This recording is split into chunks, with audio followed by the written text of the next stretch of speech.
Hey, I'm glad all of you guys are here. Every single one of you except for Eric. Brandon, you can go ahead and throw up our sermon slideshow there. And yes, today's sermon title is Be a Hater. We're going to learn this morning to hate in the name of Jesus. Amen. But not yet. Just so you know, let me just throw this out there before we get going on our pre-sermon sermon. We're not talking about the kind of hate that you probably automatically thought about, the kind of hate that's unchristlike and violent and bitter and full of emotional rage and all that kind of stuff. We're not talking about a hate according to affection, but a hate according to allegiance. Just want to let that sit in for a second. We're going to talk about a kind of hate that leads to life, not that leads to death. But before we start talking about that hate, I want us to talk about what we've been doing all year long, because this is like part one of a two-part series wrapping up everything we've been doing all year long. So we're going to summarize very quickly the journey that we've been on this year. Go ahead to our next slide. Our focus for the whole year, starting in January, was we are going to practice the way of Jesus. We started talking about this idea of practicing the way of Jesus by acknowledging the fact that we're not Christians. I mean, we are. We are. As long as saying we're Christians means we're disciples. The word Christian is only used 3 times in the entire Bible, in the entire New Testament, but the word disciple is used over 260 times. It's the Bible's favorite word to talk about people who follow Jesus. We're his disciples. And there's the Greek word disciple, because it's always fun to throw Greek up, and then it makes it look like I really know what I'm talking about because I can have Greek words on the screen. But the Greek word is mathetes, and it means pupil, student, one who is in a relationship with the teacher to learn to be like the teacher. So you weren't just like converted to a new religion. You looked at the person of Jesus, the man from Nazareth, born in Bethlehem, from a virgin. I know, it's crazy. This dude grew up, gathered a following, said, I'm the fulfillment of all of the scriptures from the one true God. Then he died and came back to life. And so his disciples said, he really was who he said he was. He was God in flesh. And we are his pupils. We are going to learn to be like him. And Jesus told his disciples before he ascended to heaven, after he was resurrected, he said, go make disciples. So you're my disciples. Go and do unto others as I have done unto you. We are learning to be like Jesus. That means you're not perfect yet. Don't try to be a perfect Christian. You will fail. Train to be more and more like Jesus every day. The man who loved his enemies, who died for those who persecuted him. Learn to be like Jesus. And so the focus of this year was practicing the way of Jesus as a disciple. And there were 3 foundational theological principles, 3 ideas about God and us that was the bedrock of all that we talked about. And they were this. Go ahead to the next slide. Soak it in real quick. For those of you who don't remember, that is my very first tattoo I ever got. Actually, my second tattoo I ever got. Not the whole thing, just the head there. It was a glorious lion, and everybody makes fun of me and says it looks more like a unicorn or even a seahorse. I've got a seahorse. And so I just decided to own it and make it a slide for the entire church to laugh at. Maybe this is why the Bible said don't get tattoos. So you wouldn't end up with something like this on your body. The Bible doesn't really say that, but whatever. Okay, whatever. So the 3 principles, the three theological ideas, concepts that were the bedrock of everything that we were doing in practicing the way of Jesus, being a disciple, a learner, were these 3 things. Number 1, everything is spiritual. Everything is spiritual. Number 2, you are becoming somebody. Number 3, since we're always becoming somebody, we're called to intentionally train spiritually to grow into the likeness of Christ. So I'm just going to highlight these 3 things very quickly so we remember what we're talking about. Number 1, everything is spiritual. Everything is a miracle. Everything is supernatural. There's no such thing as natural. Natural is just a label that we use to talk about how God's supernatural creation usually works. Genesis 1:1 says, "In the beginning, God created the heavens and the earth." Before God was, not before God was. It was not a before God was. Before creation, there was just God. Right? God said, "Let there be," and poof, there was miracle. Photosynthesis is not a scientific idea. It's a supernatural creation. That means then that everything is spiritual. That's why when humanity sinned, it broke not just the natural realm, but something spiritual. Something was cracked and jaded and distorted, and that's what we live in. See? Cracked, distorted. So that's what the reality that we live in every day. And so the reason we talk about magic unicorns and you is just to help make the point that if right now I said, "Let there be pink unicorn," and poof, there was a little pink unicorn in my hand, you would all say, "That's crazy, that's supernatural." And I'd say, "Yeah, but you know what, it's really not that supernatural, because look," and I take the unicorn and I kill it and I pin it down to a dissection tray and I cut it open, and we can look at all of its innards and we can explain exactly why it cries jelly beans and poops rainbows, and we can figure all that out. And we can say, "Look, it's not supernatural, we can explain it all." And you would rightfully say, I get that we can explain it, but I was watching you. There was no pink unicorn. You said, "Let there be pink unicorn," and there was. Just because we can explain how it works doesn't make it less miraculous. And that is the reality in which we live. Every morning you wake up to a miracle. As a miracle, swimming through the miraculous supernatural creation of God, who is Spirit, and you are the hybrid of creation, both stuff and spirit, created to be connected to God as the very picture of God's rule and reign, His love on all of creation. Harry Potter, Lord of the Rings, those epic tales of magic and power and good and evil, and those tales have nothing on the life you actually live every day. Yeah. Everything's a miracle. Yep. So here's how this kind of starts to apply then. So often we think that any sort of growth in our spiritual lives has to be extraordinary.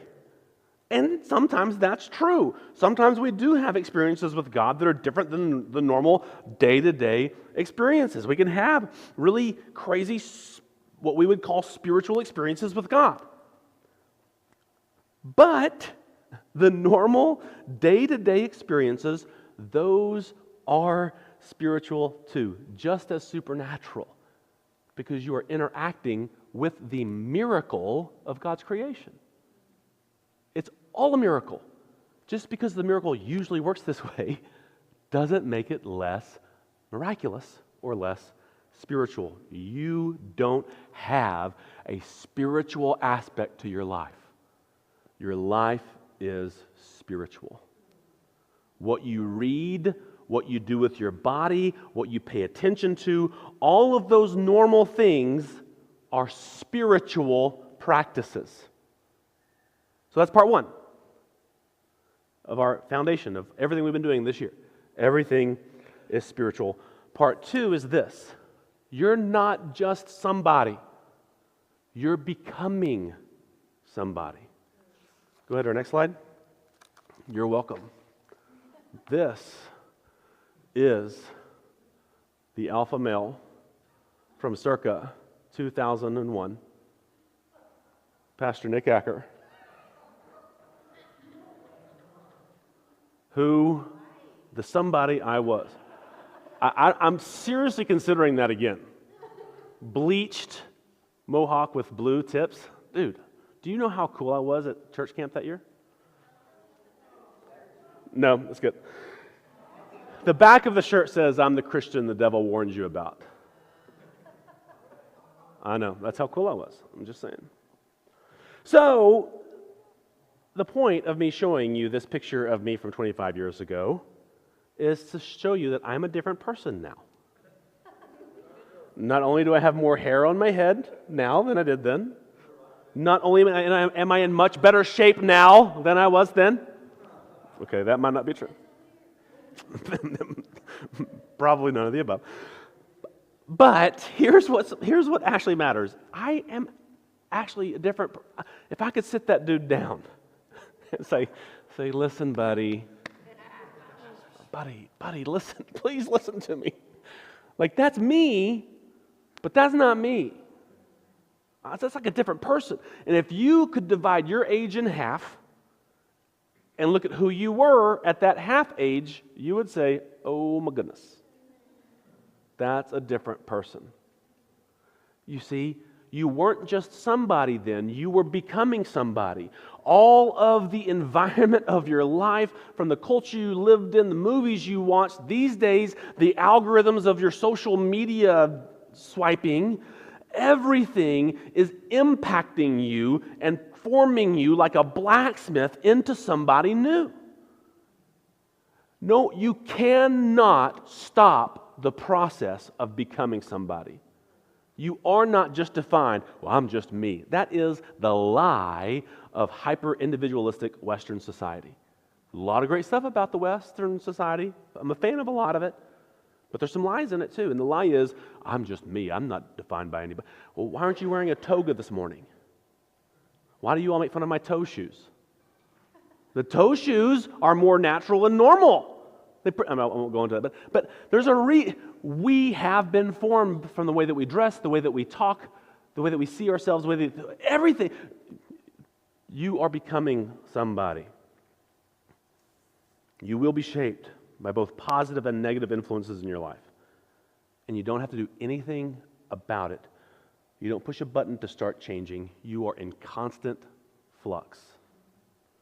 So, if everything is spiritual, what you do with your daily physical life is actually spiritual, and if you're being formed by the physical world around you, then this next verse makes a lot of sense. Go ahead.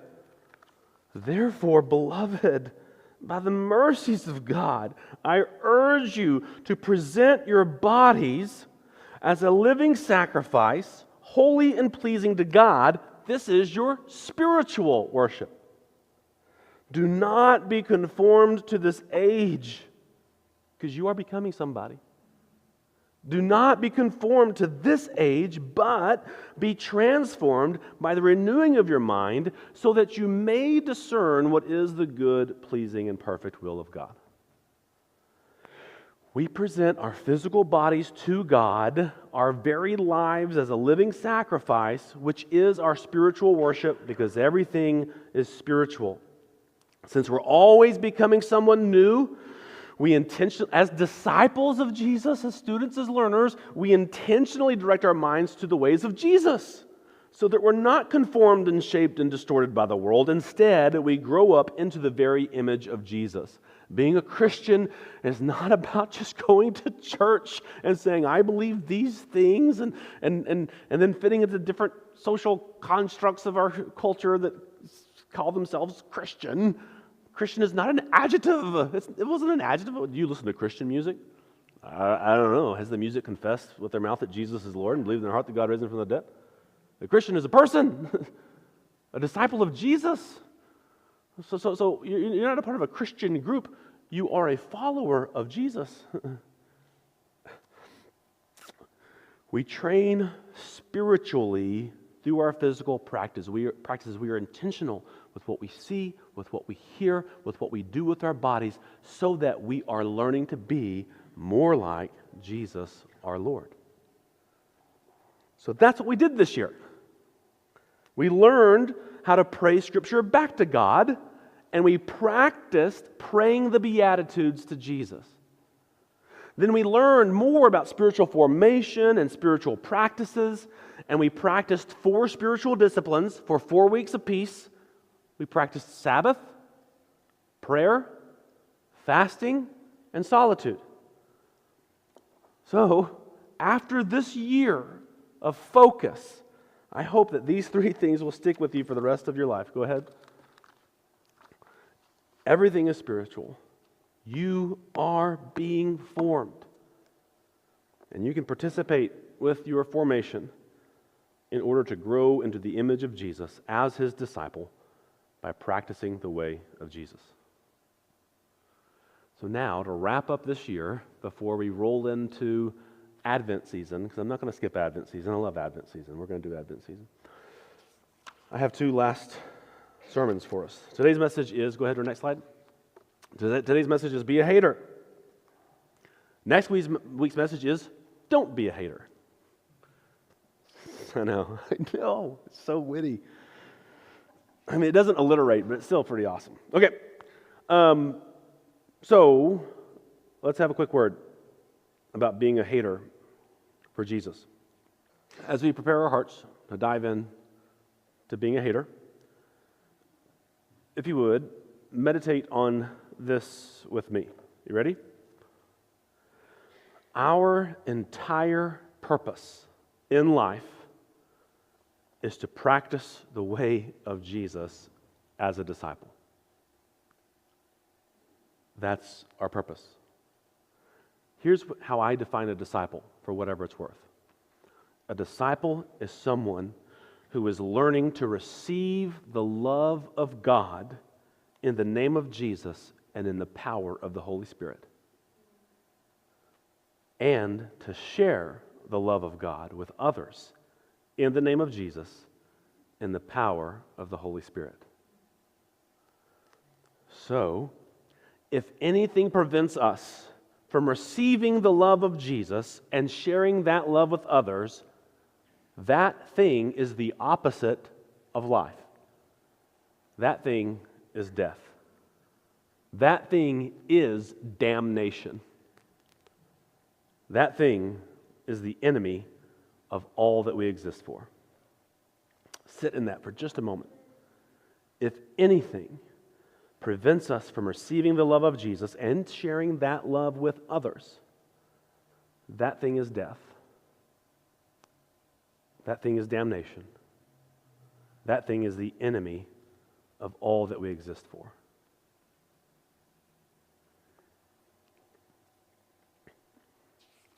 So with that in mind, here's what our Master said. Go ahead to our next slide. Large crowds were traveling with Jesus, and turning to them, He said, "If anyone comes to me and does not hate father and mother, wife and children, brothers and sisters, yes, even their own life, such a person cannot be my disciple. And whoever does not carry their cross and follow me cannot be my disciple." So before we dive into this completely, or as we dive into this, I don't know, it doesn't matter. We need to define 2 words here. We need to define the word hate. It's kind of weird to hear Jesus say, hate your parents. Thought we were supposed to honor our parents. Hate your parents, hate your wife and kids, even your own life. Crazy stuff. We need to define the word hate, and we need to define the word cannot. So let's talk about hate. Put simply, in Jesus' culture, the way Jesus uses the word hate here, it does not describe a level of affection, but a level of allegiance. To love one thing and hate another is Jesus' culture's way of saying, I choose this thing Therefore, the choosing of this thing is the rejection of that thing. It doesn't say, I have a high positive affection for one thing and a deep disgust for another. I hate you. It's saying, I have allegiance to thing A. Therefore, I choose thing A, which by default means I reject thing B. It's not so much that I abhor thing B, it's just that I have such an allegiance and maybe such a high love, positive attitude toward thing A that no matter what, no matter the circumstances, no matter how I feel, no matter what's going on, I choose thing A, which means I reject thing B. So it's not a word of affection. I have horrible affection to this. It's a word of allegiance. I'm simply allegiant here, which means I reject this thing. So Jesus is saying, still so, what's the word where it's like really crazy? I use it later on in the sermon. Anyway, Jesus, it still sounds crazy that in your life, if you choose father or mother over Jesus, you can't be his disciple. Now we're going to get to that in a second. That is what Jesus is saying, is at the end of the day, your allegiance has to be, I choose Jesus, no matter what. Yeah. The second word we need to define. Yeah. I hate those things, meaning I reject them all because I have such a loving allegiance to Christ. None of those things are allowed to compete with my allegiance to Jesus because all those things, all they can offer me is death because only Jesus has life. The second word we need to talk about is the word cannot. Cannot. So, did you ever have a teacher in grade school that would pull the whole bit about the difference between can and may? You know the bit, right? Hey, Mrs. Pfeiffer, can I go to the bathroom? And with an air of superiority, Miss Pfeiffer looks at you and says, I don't know, can you? Oh my gosh, Mrs. Pfeiffer, I get it. Okay, sorry. The point is my bladder is about to explode. I just am asking for permission to go to the restroom. But thanks for the English lesson. Mrs. Pfeiffer's, they're the worst. Well, that's why I wanted you to hear this morning, because I had written you in my notes. Okay. When you read the words in this passage, cannot, Jesus knows how to use proper grammar. He really means cannot, not may not. He's saying, if you have a commitment to anything else, I'm not your Lord. You cannot serve two masters. It's not that you're not allowed to, it's just that you can't. It's actually impossible. You are not able to follow me if you don't have this kind of allegiance to me. If you don't have this allegiance to me, you're not following me. You can't. And then Jesus elaborates on this idea in some very instructive ways. Go ahead, our next slide. He says, suppose one of you wants to build a tower. Won't you first sit down and estimate the cost to see if you have enough money to complete it? For if you lay the foundation and are not able to finish it, everyone who sees it will ridicule you, saying, this person began to build and wasn't able to finish. I see the word able there. That's the same word translated as cannot. It's actually the word dunamis. It is the word where we get dynamite. It's like it has able. I don't have the power. Dynamite's powerful. I don't have the power. Do you have the power? Are you able? Are you capable? So what Jesus is saying is, he's not saying make sure you can complete the tower. What he's saying is that there's no earthly tower that will do you any good. You're not able to build the kind of tower you need. You don't have enough to build the tower of defense that you need in this life, that others need in this life. You are not able. Whatever kind of defense you think you need in this life, whatever kind of security or hope you think you need, You cannot build that tower. Take a second. Count the cost. Realize you don't have what it takes to build that tower for yourself. You're not God. You're not enough for you. Haven't you experienced that in your life already enough? Haven't you deceived yourself and hurt yourself and let yourself down enough in this life to know that you don't have enough to build the tower? You need something greater than yourself in this life? And if you're not enough for you, well, dadgummit, you're not enough for anybody else. That's the Texas coming out of me. Dadgummit. You don't have enough for anybody else in your life. And so Jesus is talking to all of us. Nobody, no organization, no philosophy, no amount of money, no country, no pastor, no recovery group, no human person or creation or institution can build that tower of defense, hope, and security or salvation for you. Nothing but Jesus can provide that for you. And if you try to build that tower for yourself, or if you try to trust in another tower built by some person or power of this world, you will only have a half-built security tower. And do you know what a half-built security tower, how it actually functions on a property? It's a billboard that says, "Attack me, please." I have an incomplete security system.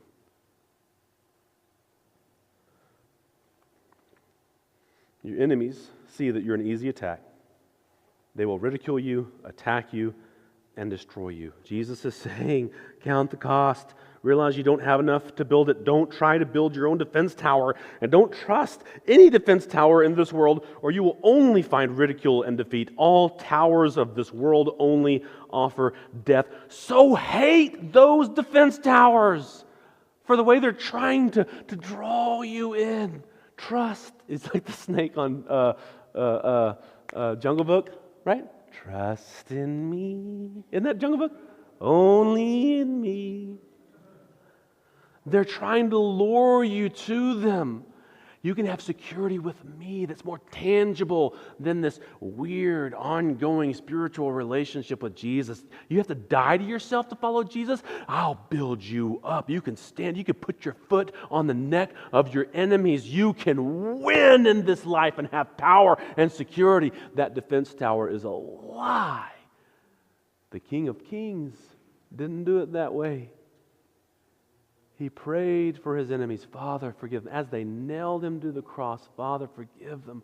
They don't know what they're doing. And the powers, Rome and the religious construct of Jesus' day, the powers asserted their power and they killed Jesus, and they knew that they had won, except they didn't realize that the world actually doesn't operate on the power of the powers, but on the love of the triune God of creation who made it all.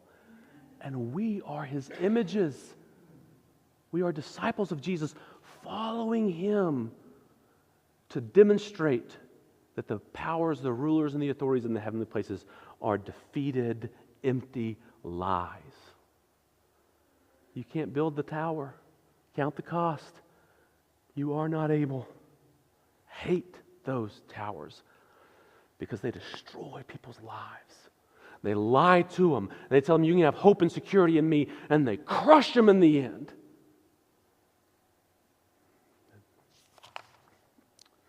Jesus continued. Go on to our next slide. Or suppose a king is about to go to war against another king. Won't he first sit down and consider whether he is able with 10,000 men to oppose the one coming against him with 20,000? And if he's not able, he will send a delegation while the other is still a long way off and ask for terms of peace. So, church, we need terms of peace, not terms of war. Jesus is saying, surrender. And man, this confronts the carnal side of us that says we can't look weak. But we follow the Lamb. We want to jump to the Lion of Judah. First of all, a buddy of mine at school was talking about that Jesus is only referenced to the lion like once in Revelation, and then immediately he's referred to as the Lamb again. We just worship power, guys, because we've been conformed to the ways of the world. Jesus is meek and mild. I know he's coming with a sword coming out of his mouth with his robe dipped in blood. I get it. We're not there yet. We are representing Jesus of the cross, the love of the Trinity. Jesus is saying surrender. This is a war you can't win. That's why we're more than conquerors, because the battle's already been won. We step into the victory of Jesus. Jesus is saying, be like a wise king who knows when he needs to surrender. Seek terms of peace. And you will not find peace on the edge of a sword or through worldly shows of power and persuasion and domination. Peace comes from the cross of Jesus. If you don't take up your cross and follow me, you are not able to be my disciple. We carry a cross, not a stick to beat people into submission. Jesus is the one who died for his enemies, and we follow him. He is the God of sacrificial love. He's the one who prayed for his persecutors and loved his enemies, who cared for the poor and the widow, the outcast, the lonely, and we follow him. That's the way we're practicing. If being a disciple is studying the way of the Master, this is the way of the Master. Surrender as much as you need in order to show your enemy that you love them. Not by defeating them. Reflect the love of the crucified King. Now listen, I believe that is like 1,000,000,000,000,000% true. And I don't know how to do that on a daily basis in every circumstance. For instance, what about the abused wife? Do you tell the abused wife, oh, just pray for your husband? Show the love of Jesus as you receive the beatings. I say, absolutely not. Get out, call the police, let that person be held accountable for their sin. Otherwise, you might be helping them stay in their sin, and that's not the loving thing to do, right? I think the civil rights movement was a beautiful display of this. That they peaceful protest, like they positioning themselves to be beaten and abused, to highlight the inhumanity of the bad laws at the time. That seems beautiful. And I'm aware that Jesus didn't try to defend himself when he was beaten and abused and killed as an innocent man on the torture device of the Roman cross. There is not a manual dictating every perfect decision for every possible scenario in this world. But I will say this. I usually know when I've acted out of love or something else. I usually know. Jealousy or defensiveness or lust or fear or vengeance or pride or whatever. And I know this. My king needs no defense. So if I'm acting out of defensiveness, I'm not acting in line with my king. If I'm defensive, it's probably because I'm trying to defend some other defense tower, some other worldly army, some other ruler or authority, some kind of idea, something that is not attached to Jesus, because I don't have to be defensive when defending Jesus, because he doesn't need to be defended. So if I'm acting defensive, I'm probably acting out of defending myself, maybe. I really want you to agree with me.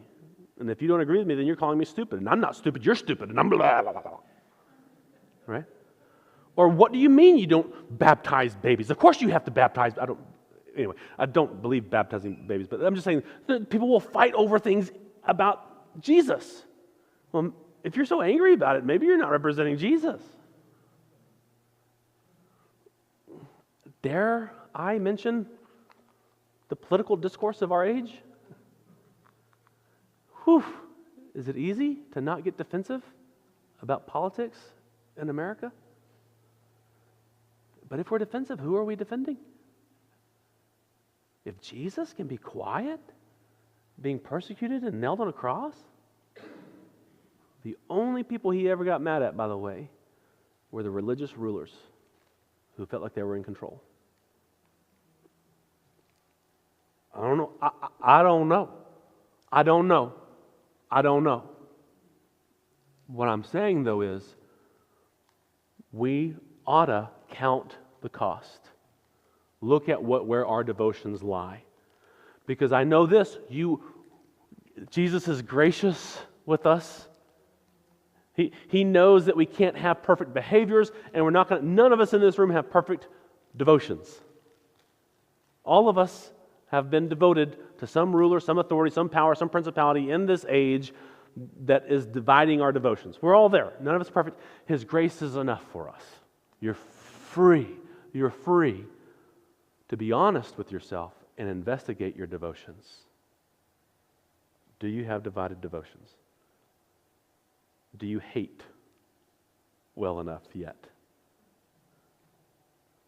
The trick, if there's any trick, is listening moment by moment to the Spirit of love.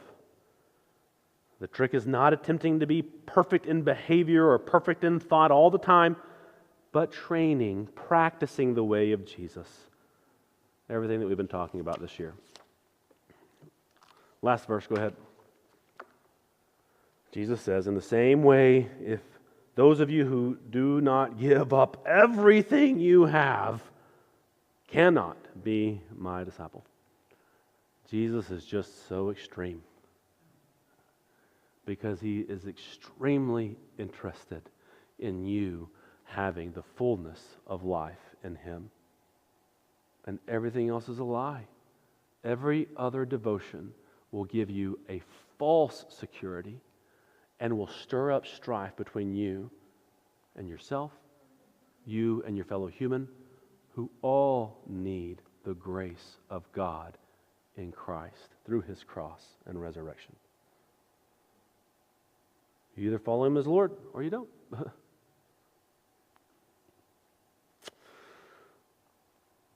Yeah. Just another word on grace. He knows that for us, that does not mean automatic perfect behavior or allegiance, even though that's what we're training toward. We see this struggle in Peter, right? When Jesus told his disciples, hey, I'm going to go and be killed by the rulers and the authorities, the religious rulers and Rome. And Peter's like, oh, heck no. Like, we got to win this thing. And he rebuked Jesus. Remember that? He rebuked Jesus for doing the things Jesus' way. And then when they actually did come to arrest Jesus, Peter pulled out a sword and tried to fight with the world's power to defend Jesus.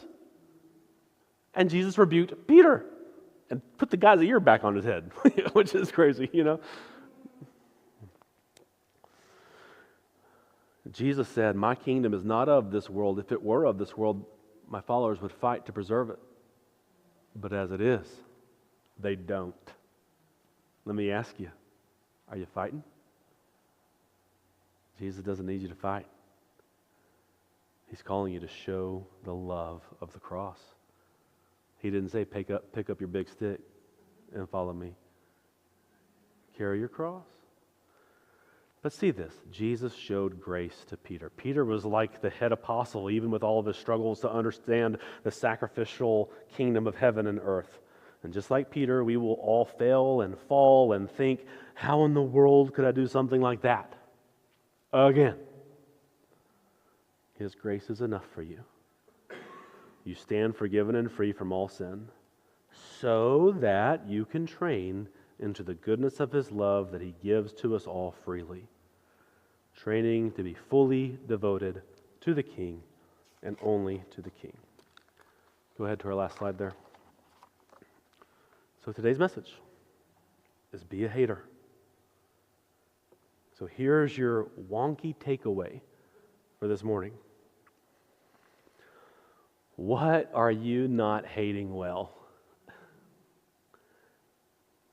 Maybe the Spirit has already convicted you in your heart. You need to hate this. Whether it's an institution or an idea, maybe it's an image about your life that you've created.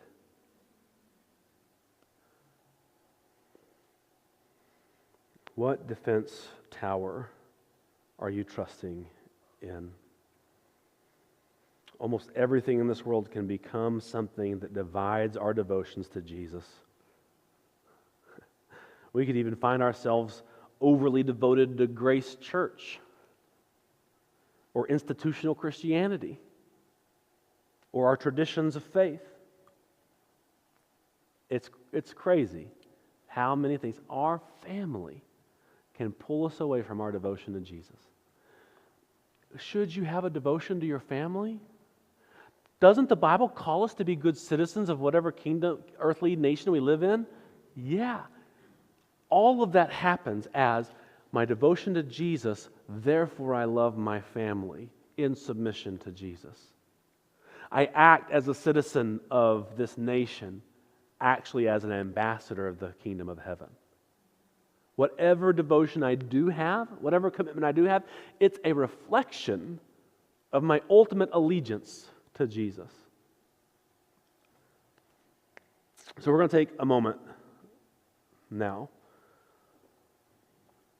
and you're going to have an opportunity to just meditate on this question. What do I need to hate?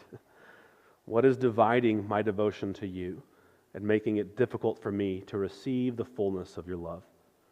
What is dividing my devotion to you and making it difficult for me to fully share your love with others? Because a disciple is one who's learning to receive his love and share it with others. So what devotion in my life might be hindering me from receiving your love?